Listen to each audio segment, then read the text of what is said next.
And the first thing he mentions is the most pivotal event in Jewish history, the Exodus.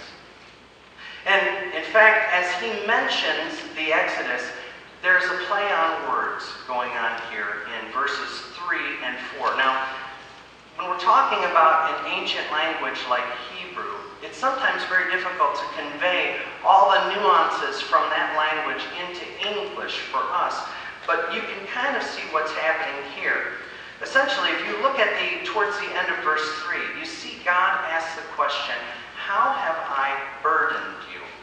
And in Hebrew, this would be, how have I weighed you down? Or maybe even, how have I let you down? Okay? Then if you look at the beginning of verse 4, you see God saying, I brought you up out of Egypt. And essentially what's going on here, there are two Hebrew words that look very similar. They aren't the same word, but they basically, one says, I didn't let you down, and the other says, instead, I brought you up. So God is communicating to them that He, again, has been faithful to them. And God bringing up Israel out of Egypt was no small feat. At that period of time, Egypt was the superpower, the world power. And all the Israelites were slaves. There wasn't anything that they could do on their own to free themselves from that power. God actually sent 10 plagues in order to convince Pharaoh to loosen his grip on his people. And even after Pharaoh did that, the Israelites' freedom was not complete until they walked across dry land in the Red Sea, when God had separated the water. And then, as the Egyptian army went in, He closed those waters over them and defeated the Egyptian army.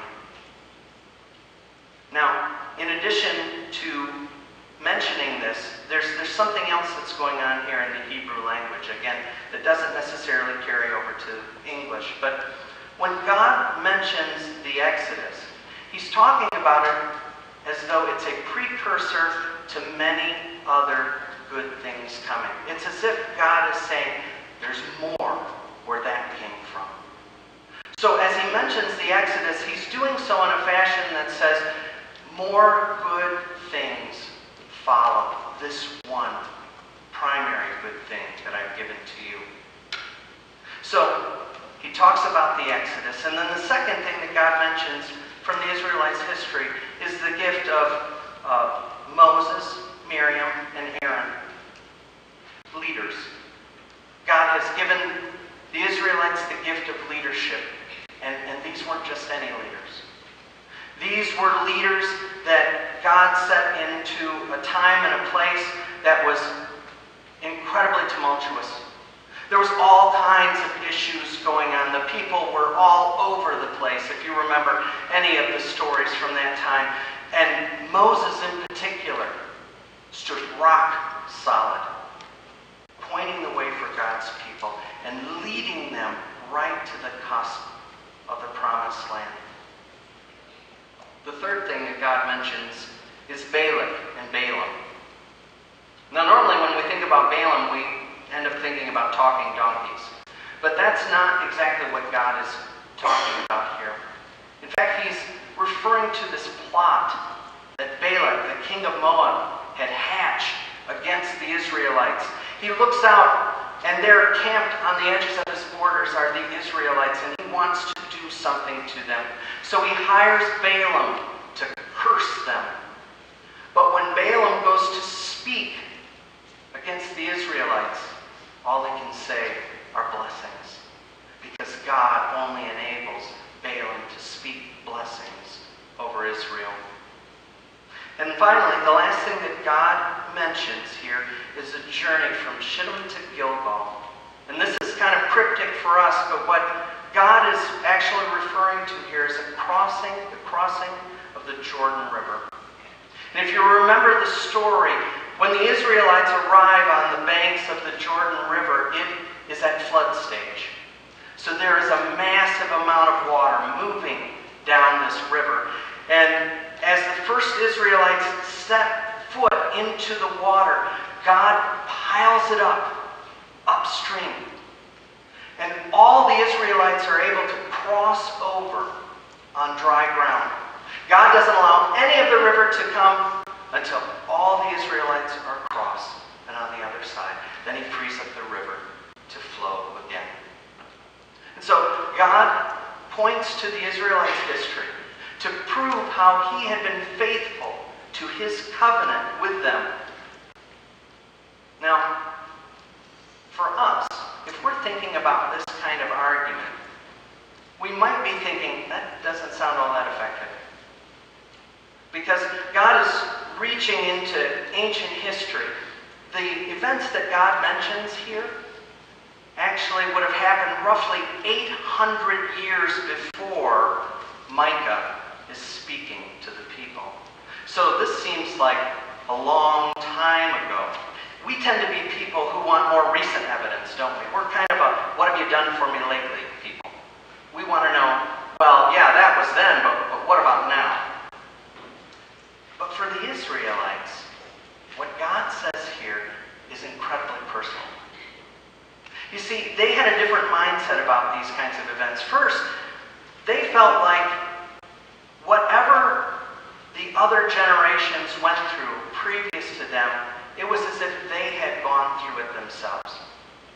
So, in thinking about the Exodus, and thinking about Moses, and thinking about crossing the Jordan River, it was as if they were there in those events as well. They felt a great kinship with the earlier generations, so they felt like they had been in those moments as well. The other thing is that these events were woven into their culture. These were things that were talked about frequently. So when God mentions these things, it really pricks their heart. It's incredibly personal for them. They feel like they were there. They know that God has done these things for them. I feel like I need to press the pause button for us, because while that might seem very personal for the Israelites, it doesn't necessarily seem personal to us. We are familiar with those events, but we don't necessarily feel like we're tied to those kinds of things. We don't necessarily feel a certain kinship with the people who came out of the Exodus, even though the Apostle Paul in Romans 11 says that we are a branch that's grafted into the tree that starts with the Jewish patriarchs. So those events are meaningful for us in the same way that they're meaningful for Jewish people. But if we look at the events that God mentions here, if we dig into them a little bit deeper, it's inevitable that we will find where God has met us personally. Let me explain. You may not have been rescued from bondage in Egypt, and my guess is none of you here were. And yet, if you have trusted in Christ, God has freed you from slavery to sin. Incredibly personal. And maybe you weren't there to personally enjoy the leadership of Moses, but God has given you the guidance and the direction that you've needed in critical moments of your life, either directly or by bringing somebody alongside of you. You weren't there when God intervened and thwarted Balak's plan to curse the Israelites. But you have experienced times when God took a curse and turned it into a blessing. And you didn't cross the Jordan on dry ground, but God has made a way for you through difficult times and difficult circumstances and brought you out on the other side. The fact of the matter is that God has been good to each and every one of us. He's been faithful to us. And so the question that remains is, what is our proper response? how are we supposed to respond to this God? Well, that's exactly the question that the Israelites are struggling with and wrestling with in verses 6 and 7. And what they say there initially sounds good, but we quickly figure out that they are headed in the wrong direction. What they say, their initial question there, with what shall I come before the Lord and bow down before the exalted God, sounds good. If we were to paraphrase that, we might say what they were saying was, God, what do you want from us? The only problem is that the way they said it doesn't really sound like that. The way they said that probably sounds more along the lines of this. What does God want from us now? And then the Israelites suggest a progression of 3 different offerings. First, they talk about year-old calves. Now, believe it or not, this would have been a fairly costly offering to give to God. Why? Because you're having to raise a calf until it's a year old.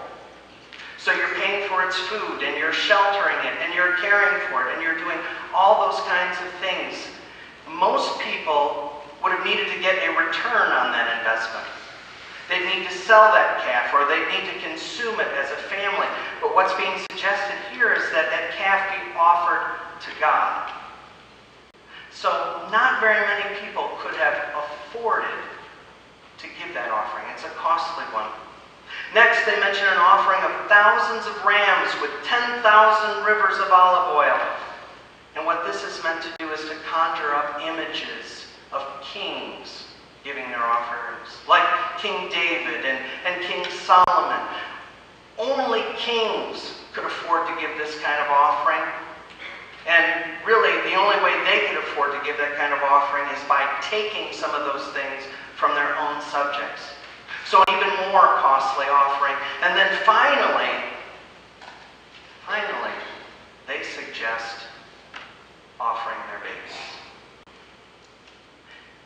And you have no idea how offensive this is to God. God never asked for children to be offered up in this way. He will never ask for children to be offered up in this way. However, there was a false god during this time by the name of Moloch, who was worshipped through the offering of babies. And how that would happen was they would build a fire underneath a large tree, and people would literally come forward and throw their infant into the fire. Detestable.